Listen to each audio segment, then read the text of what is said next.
여러분들이 잘 아시다시피 미국에는 총기가 허락되었습니다. 그래서 제가 알기로는 단돈 20불이면 영화에서 보던 그 훌륭한 총들을 쉽게 거래할 수 있는 나라가 미국입니다. 그래서 지금 현재 미국은 문제가 상당히 많죠. 해마다 총기 사고로 커다란 이슈가 여러 번 일어나기도 합니다. 그런데 강도의 총에 맞아 죽은 사람보다도 총을 제대로 간수하지 못해서 총기 사고로 죽은 사람의 숫자가 강도로 죽은 사건보다 더 많다는 사실이에요. 미국의 한 가정에서 일어났던 실제 사건인데요. 아버지가 집에 돌아오면 늘 4살 난 아들이 반기는데 하루는 아들이 보이지 않는 거예요. 그래서 아들이 어디 있나 하고 아버지가 막 이방 저방 찾아다니는데 아들이 아빠 서재에 등을 돌리고 뭔가를 하고 있는 거예요. 그래서 아들의 이름을 딱 불렀는데 아들이 반갑게 아버지를 쳐다보면서 몸을 싹 돌리는데 손에 총이 들려 있는 거예요.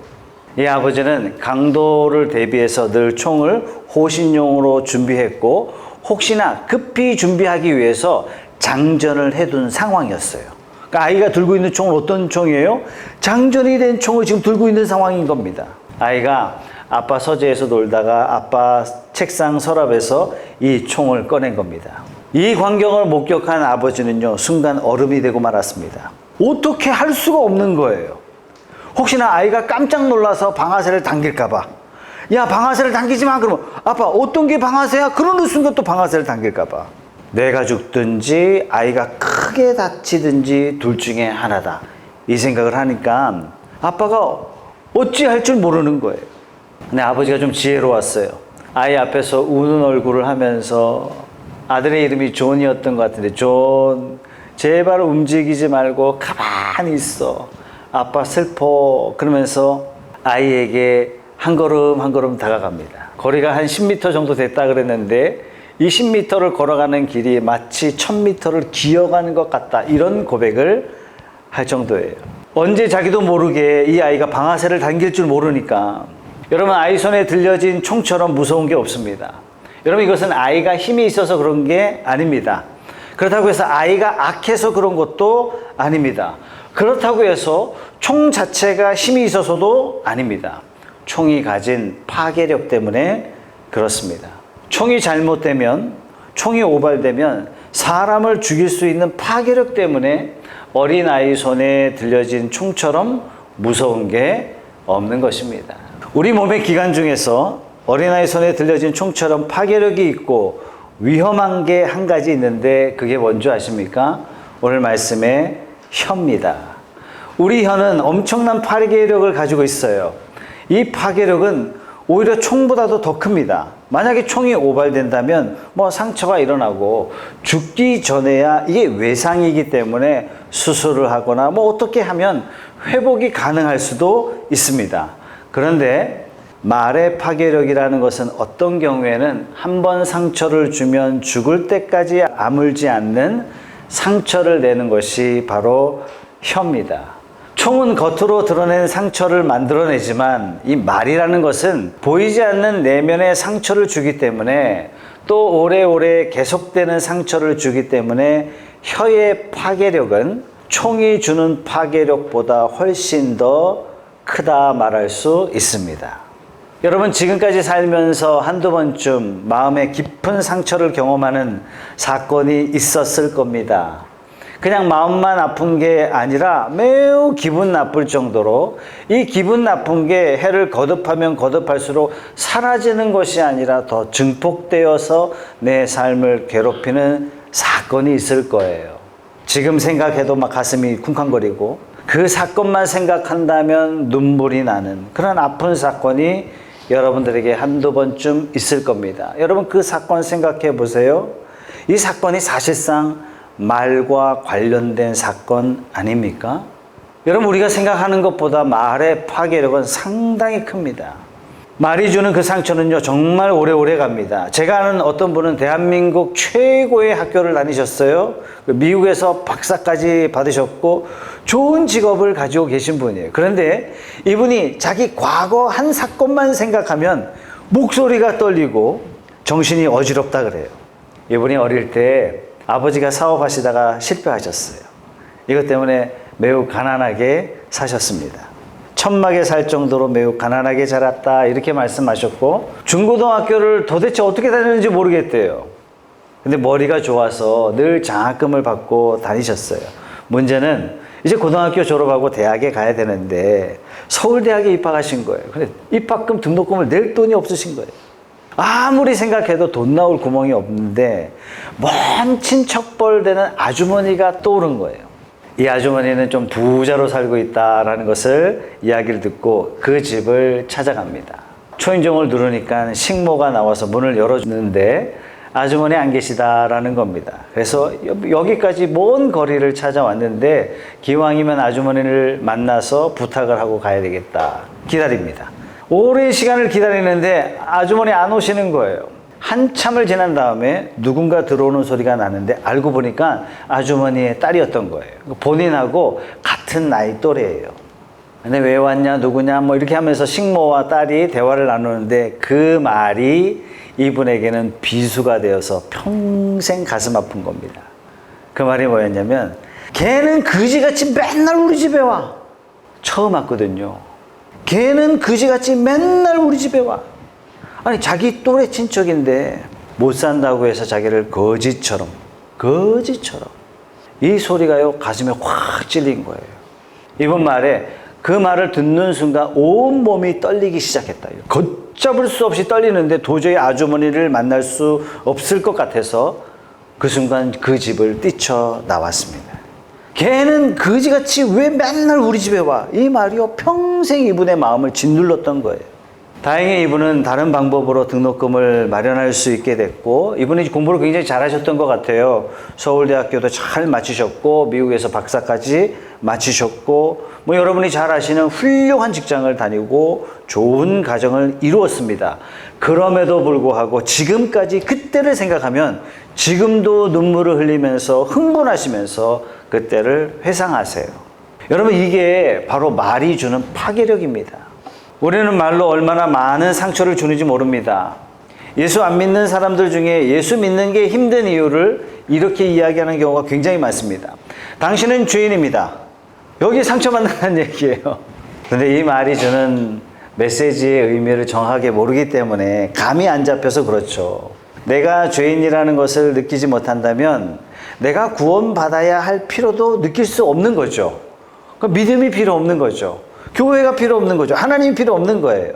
그럼 왜 죄인이 아니라고 느낍니까? 많은 사람들이 나보고 죄인이라고요? 저도 전도하면서 당신은 죄인입니다 라고 이야기했을 때 따지는 사람들의 말을 굉장히 많이 들었습니다. 어떻게 따져요? 아니, 내가 완전한 사람은 아니지만 그래도 내가 뭐 사기를 쳤다든지 남을 때렸다든지 뭐 누군가를 죽였다든지 혹은 남의 물건을 훔쳤다든지 뭐 이런 적이 없는데 이런 나보고 죄인이라는 말은 이건 너무한 거 아닙니까? 불합당한 거 아닙니까? 그러면서 복음을 듣지 않으려고 합니다. 왜 그래요? 나타난 것만 죄라고 생각하기 때문에 그렇습니다. 자기 혀가 얼마나 커다란 파괴력이 있는지, 내 혀가 얼마나 많은 사람에게 깊은 상처를 주고 어쩌면 그 사람의 마음까지 죽이고 있다는 사실을 모르고 있기 때문에 나는 죄인이 아닙니다. 이렇게 단호하게 변명하는 겁니다. 혀의 위력을 모르기 때문에 하는 말이죠. 여러분, 얼마나 많은 남편들이 혀로 아내 마음에 상처를 새기고 있습니까? 얼마나 많은 아내들이 남편의 길을 깎아내리고 있습니까? 얼마나 많은 부모들이 혀로서 자녀들에게 자존감의 상처를 줍니까? 얼마나 많은 사람들이 자기 직장 동료들의 명예를 손상시킵니까? 우리는 혀로 얼마나 많은 대인관계에 쐐기를 받고 상처를 냅니까? 그러면서도 우리는 그 혀의 파괴력을 모르기 때문에 저보고 죄인이라고요? 오히려 따지고 있어요. 오늘 말씀을 다 잊어버려도 우리의 혀가 만약 잘못 사용된다면 마치 어린아이의 손에 들려진 총처럼 매우 위험한 거다라는 이 사실 하나만 기억하고 가셔도 좋을 것 같습니다. 우리 혀가 이렇게 엄청난 파괴력이 있는데 왜 우리가 혀의 파괴력을 느끼지 못하느냐? 왜 우리가 혀를 조심하지 못하느냐? 오늘 성경 말씀대로 작기 때문에 그런 것 같습니다. 이 작은 것이 엄청난 파괴력을 지녔어요. 작은 것이 엄청난 능력을 가지고 있습니다. 오늘 3절 말씀에 보니까 말을 부리려면 그 입에 재갈을 물립니다. 그리하여 우리는 말에 온 몸을 끌고 다닙니다. 여러분, 힘으로 비교한다면 말과 사람을 어떻게 비교할 수 있겠습니까? 말이 월등하죠. 그런데 이 말에게 재갈 하나만 딱 물리면 아무리 연약한 사람도, 아무리 힘없는 사람도 말을 원하는 대로 움직일 수 있습니다. 커다란 말이 작은 재갈 하나 때문에 지배를 받고 있습니다. 작은 것이 엄청난 힘을 발휘합니다. 4절 말씀에 키 이야기가 나오죠. 보십시오. 배도 그렇습니다. 배가 아무리 커도 또 거센 바람에 밀려도 아주 작은 키로 조정하여 사공이 가고자 하는 곳으로 끌고 갑니다. 여러분, 배가 얼마나 큽니까? 그런데 이 커다란 배의 방향을 결정하는 것은 작은 키에 불과하다는 얘기예요. 성경학자는 여기서 나오는 말배는 교회를 상징하는 것이고, 그리고 키와 재갈은 미성숙한 사람의 혀, 미성숙한 사람들의 말을 말하는 것이다, 이렇게 말합니다. 이 혀는요, 파멸을 이르게 하기도 하고 멸망에 이르기도 합니다. 혀는 파워가 있습니다. 5절 말씀해 보십시오. 같이 한번 읽어볼게요. 시작. 이와 같이 혀도 몸의 작은 지체이지만 엄청난 일을 할 수 있다고 자랑을 합니다. 보십시오. 아주 작은 불이 굉장히 큰 숲을 태웁니다. 네, 큰 사건은 언제나 작은 데서 시작됩니다. 우리가 이걸 잘 모르는 것 같아요. 혀는 작지만 얼마나 파괴력이 있는지 모르기 때문에 혀를 쉽게 쓰는 것 같습니다. 한 교회에 문제가 있어서 그 교회의 목사님이 사임하게 됐어요. 목사님이 안 계시다 보니까 교회에 여러 가지 문제들이, 보이지 않던 문제들이 막 부각되기 시작했어요. 그래서 빨리 새로운 목사님을 모시고 오자. 이것이 이 교회를 빨리 정상화하는 첫 단추다, 이렇게 생각을 하고 청빙위원들이 만들어지고 이 청빙위원들이 여러 목사님들 중에 투표를 하게 됩니다. 그러면서 한 분의 좋은 목사님을 가지고 투표를 하는데 청빙위원들 대다수가 찬성하는데 딱 두 분이 반대했던 거예요. 근데 3분의 2가 통과가 되면 그 후보 목사님을 온 성도들 앞에 내어놓고 여러분 투표하십시오, 이렇게 할 수 있거든요. 그런데 이 청빙위원들 중에 이런 이야기를 하신 거예요. 우리가 두 분이 비록 반대했지만 우리가 만장일치로 가자. 어차피 결정된 건데 이 목사님을 모시고 왔을 때 우리가 만장일치로 목사님을 받아들이기로 했습니다, 이렇게 말하는 것은 새로 부임한 목사님을 우리가 한 마음이 되어서 섬깁니다, 목사님 마음껏 일하십시오, 우리가 하나가 되어서 뒤에서 열심히 도와드리겠습니다, 그러니까 리더십을 발휘할 수 있도록 그렇게 우리가 만장일치로 하는 게 더 좋지 않겠는가 해서 그렇게 한 거예요. 그런데 이 청빙위원 중에 아주 못된 젊은 집사가 하나 있었는데, 반대했던 사람 중에 하나죠. 이 사람이 돌아다니면서 나는 반대했는데 만장일치로 강조해서 내가 어쩔 수 없이 이렇게 했다고 이렇게 얘기하는 거예요. 여러분, 힘든 교회가 마음이 하나 되어서 이렇게 탁 나가는 것도 이 부족할 판에 교회를 지금 분란을 일으키고 있는 겁니다. 사탄의 앞잡이가 돼 있는 거죠. 지금 못난 사람이죠. 만장일치가 사실 됐다고 하지만 이거 거짓말이다, 나는 반대했는데 억지로 강요해서 이렇게 됐다, 이 말을 들은 성도들은 또 아니 교회가 어떻게 이럴 수가 있냐고 전화를 막 돌려가면서 이야기를 하는 거예요. 여러분, 평안히 모셔올 수 있는 목사님을 결국 대부분이 반대함으로 부결되고 말았습니다. 이 문제 때문에 청빙위원장이 사표를 냈어요. 교회를 떠났어요. 이것 때문에 이 문제가 도대체 누구 때문에 일어났는가? 교회가요, 두 쪽이 딱 나뉘어져 가지고 아수라장이 되고 말았습니다. 이 서로 싸우는 모습을 보고 이제 최근에 교회 처음 나온 성도들이 싸우는 모습 보고 이 꼴 보기 싫다고 교회를 떠나고 말았습니다. 못난 젊은 사람 한 사람의 혀 하나 때문에 교회가요 완전히 분란되고 말았습니다. 만약에 이 사람이, 이 젊은 집사가 천국 간다고 한들 하나님 앞에 부끄러워서 어떻게 서겠습니까? 새로 믿어보려는 사람들에게 교회에 대한 환멸을 심어줬고, 같은 믿음의 동역자들에게 불신과 절망을 심어주고, 지역사회의 교회를 웃음거리로 만들고 말았습니다. 아마도 그 젊은 청빙위원은 나는 의를 위해서 희생했다, 어쩌면 이렇게 생각하지 않겠습니까? 여러분 정말 안타까운 거예요. 작은 불이 큰 산을 태운다는 말이 바로 이런 겁니다. 사랑하는 성도 여러분, 혀를 잘 관리합시다. 우리는 혀의 파괴력을 잘 모르기 때문에 너무 쉽게 말을 하고, 우리는 혀의 영향력을 모르기 때문에 말을 너무나 쉽게 전하는 경향이 있습니다. 그래서 오늘 말씀해 보면 교회에서 지도자가 되려면 혀를 잘 다스릴 줄 알아야 됩니다. 이렇게 말씀하고 있어요. 1절 말씀해 보니까 나의 형제자매 여러분, 여러분은 선생이 되려고 하는 사람이 많아서는 안 됩니다. 여기서 선생은요, 뭐 주일학교 선생님이나 학교 선생님이나 이런 사람을 말하는 것이 아닙니다.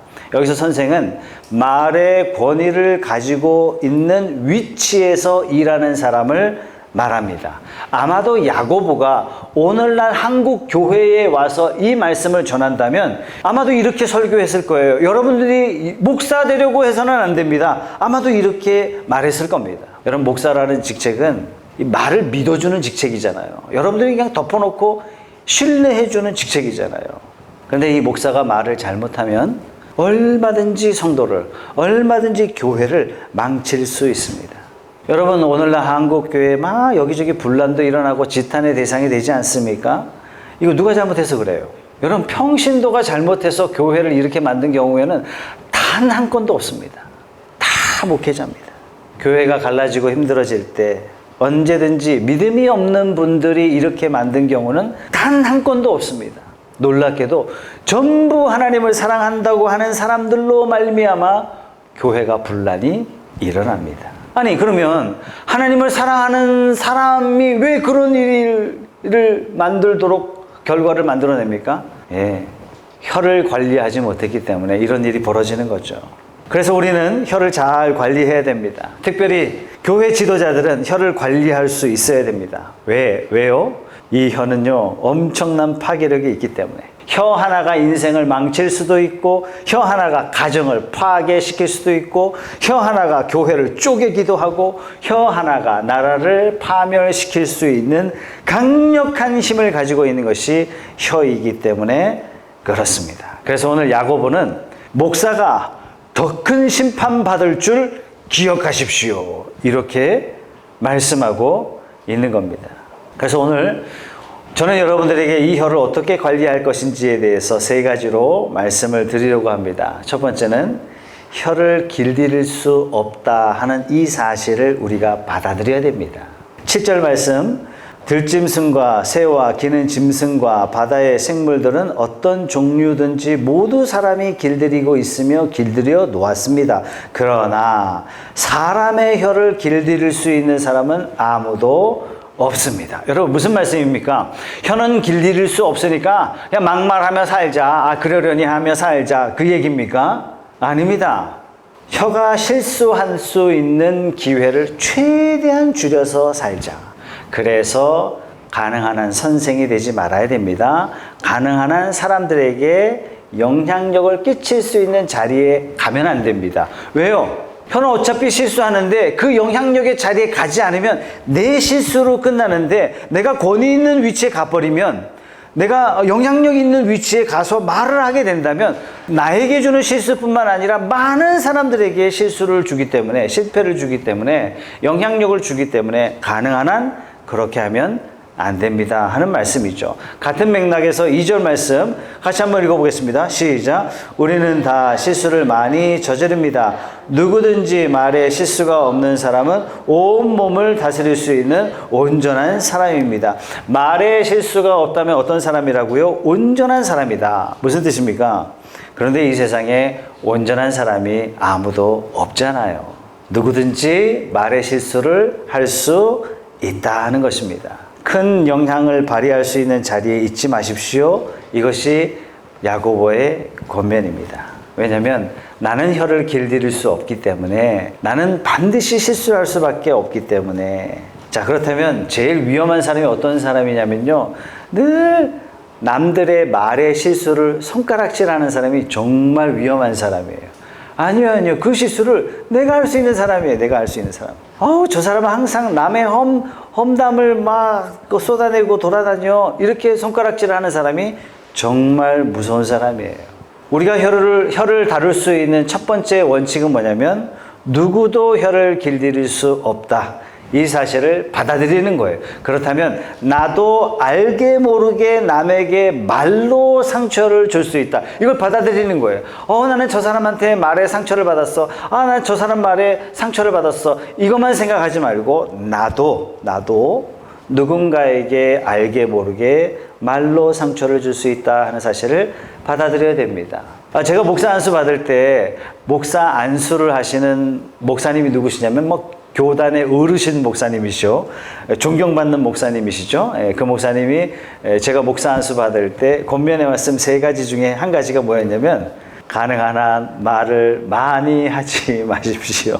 그때는 그게 마음으로 와닿지 않았는데 점점 그 말씀이 권면이 마음에 와닿습니다.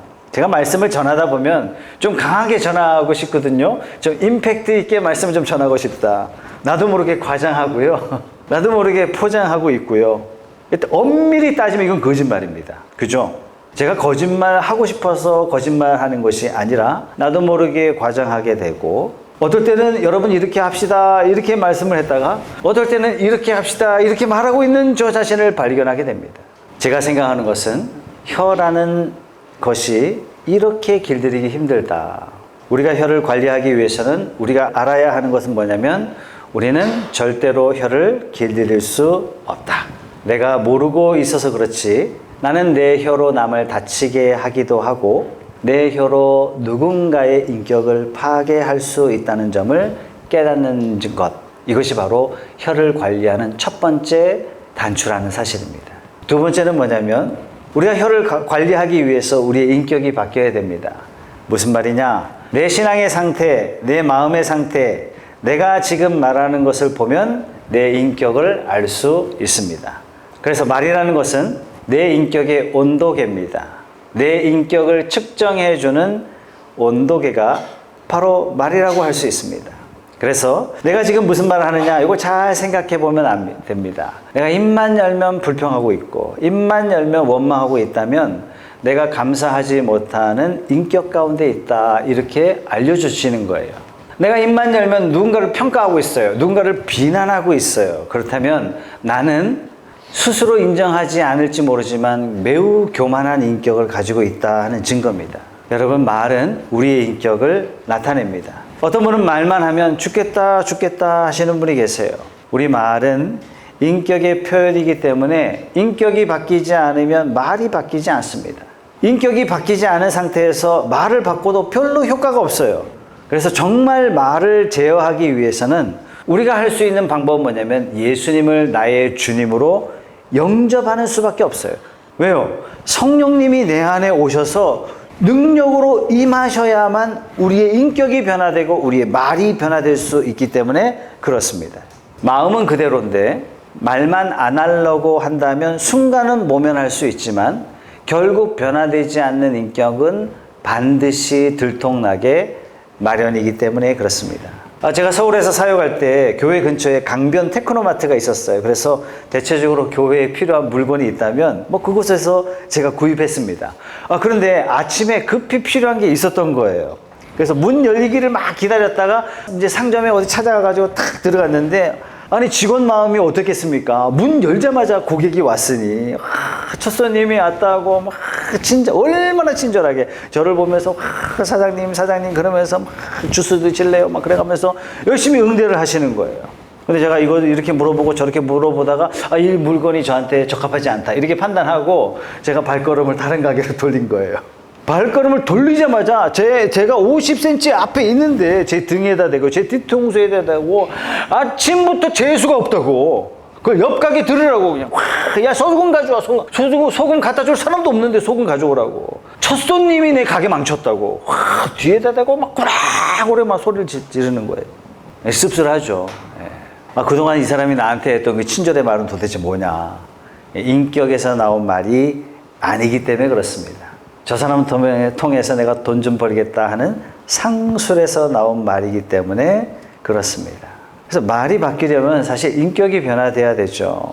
내가 물건을 안 사도, 내가 상점 사장님을 조금 괴롭혀도 이분이 정말 고객을 사랑하는 마음, 존중하는 마음에서 친절을 베푸는지 고객은 사실은 알 수가 있어요. 그렇다면 마음이 사랑스러워져야 되고 마음이 감사하는 마음으로 변화돼야지 비로소 그 말이 인격을 담은 아름다운 말이 나오지 않겠습니까? 그렇다면 우리가 혀를 다스리려면 우리 마음을 바꿔야 돼요. 우리가 예수님을 영접하고 그 예수님으로 하여금 내 속사람을 주장하시고 내 속사람을 변화시켜 주시고 내 속사람에 예수님이 계셔서 나를 움직여 주실 때, 나를 변화시켜 주실 수 있을 때 우리의 말은 인격이 되어서 변화될 수 있는 것입니다. 예수님을 영접하신 분은 화를 안 내는 정도가 아니에요. 예수님을 영접하신 분은 못마땅한 마음을 드러내지 않는 정도가 아닙니다. 예수님을 영접하신 분은 섭섭한 마음을 감추는 정도가 아니에요. 표현은 하지 않아도 얼굴에 다 나타나잖아요. 하나님이 원하시는 수준은 어떤 수준이냐면 말을 안 할 뿐만 아니라 나쁜 마음, 부족한 마음, 어리석은 마음을 간직한 채로 있는 것을 원하는 것이 아닙니다. 우리 마음 자체가 감사의 마음으로, 우리 마음 자체가 자비의 마음으로, 우리의 마음 자체가 긍휼의 마음으로, 우리 마음 자체가 사랑의 마음으로, 우리의 마음 자체가 은혜로운 마음으로 바뀌기를 원하시는 거예요. 여러분 이게 됩니까? 안 됩니다예요. 정답은 안 됩니다예요. 우리 스스로는 할 수 없다예요. 하나님의 마음으로 우리를 녹여주실 때, 하나님의 마음이 우리를 지배하게 될 때 우리는 이웃을 아름답게 볼 수 있는 눈을 비로소 갖게 됩니다. 우리의 속사람이 변화될 때 비로소 우리는 변화된 아름다운 말을 할 수 있는 것입니다. 말을 바꾸려고 하지 말고 우리의 인격을 바꿉시다. 자, 세 번째는요, 우리의 혀를 긍정적으로 쓸 수 있기를 바랍니다.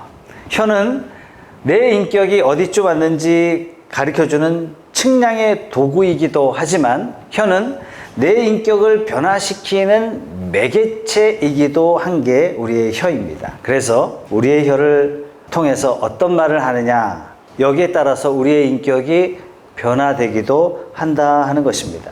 자, 아침에 일어나서 여러분들이 새벽에 일어났어요. 일어나자마자 죽겠다 이렇게 하루를 시작한다면 하루 종일 죽고 싶은 마음 아니겠습니까?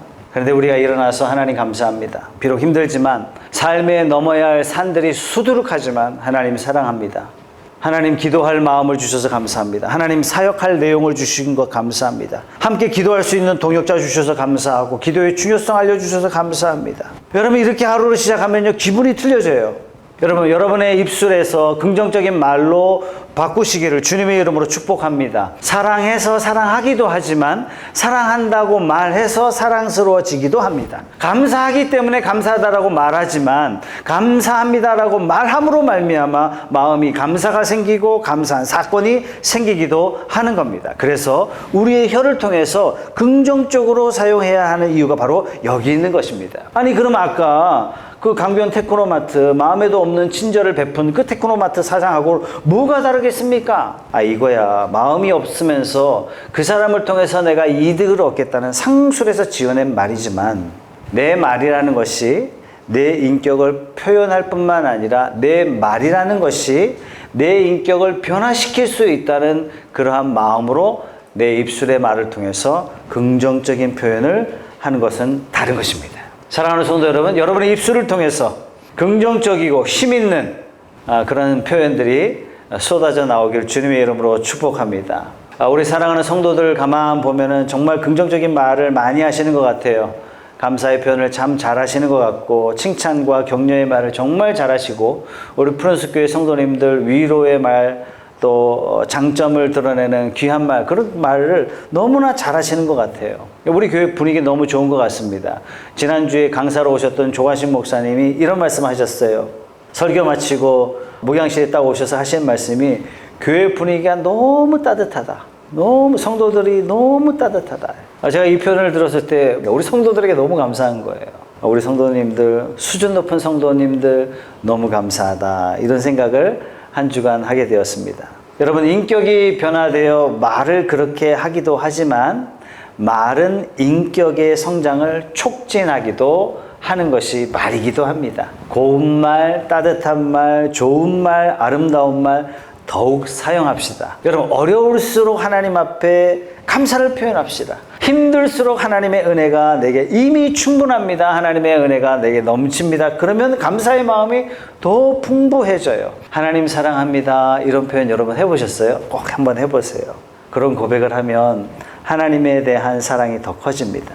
그런 표현을 하면 성령 하나님께서 우리로 하여금 느끼게 해주십니다. 하나님, 제가 하나님을 믿습니다. 이런 고백을 하면 믿음이 자라갑니다. 제가 새벽마다 성도님들 기도 제목 가지고 기도하는데요. 정말 어려운 기도 제목도 있거든요, 사실. 마음에, 인간적인 마음에, 이게 응답되겠나? 이런 마음이 생기거든요. 그러면요, 전 기도 제목 바꿔요. 어떻게 바꾸냐면, 하나님, 이 기도 제목을 응답해 주실 것을 믿고 감사합니다. 감사 제목으로 그냥 바꿔요. 하나님 감사합니다. 이런 기도 제목을 드릴 수 있어서 감사하고, 이런 말도 안 되는 제목에 대해서 하나님께서 응답하시고 결과를 우리가 상상할 수 없는 방법으로 만들어 주실 것을 감사합니다. 감사 제목으로 바꿔버려요. 사랑하는 성도 여러분, 여러분들은 요즘 무슨 말을 하며 사십니까? 부정적인 말입니까? 긍정적인 말입니까? 긍정적인 말로 바꾸십시오. 우리 이웃들에게 미안하다, 감사하다, 죄송하다, 사랑합니다, 축복합니다. 내 입의 모든 부정적인 말을 긍정적인 말로 다 바꾸실 때 여러분의 혀를 통해서 여러분의 인격을 변화시키시는 놀라운 체험을 경험하시는 저와 여러분들이 다 되시길 주님의 이름으로 축복합니다. 혀는 엄청난 파괴력을 지니고 있습니다. 이 파괴력을 깨닫기 바랍니다. 남이 나쁜 말을 한다고 해서 남 탓하지 맙시다. 혹시 나의 혀가, 혹시 나의 말 때문에 사람들이 상처받을 수 있다는 것까지 생각합시다. 지금 여러분들이 무슨 말을 하고 있는지 곰곰이 생각하십시오. 나의 말을 다 긍정적인 말로 다 바꾸십시다. 하나님께서는 이 혀의 위력을 통해서 저와 여러분의 인격을 변화시켜 주시고, 우리의 혀를 통해서 하나님께 영광이 되고 하나님을 기쁘시게 하고, 우리의 혀를 통해서 생명을 구원하는, 우리의 혀를 통해서 사명을 감당하는 그런 귀한 사람들이 다 되시길 주님의 이름으로 축복합니다.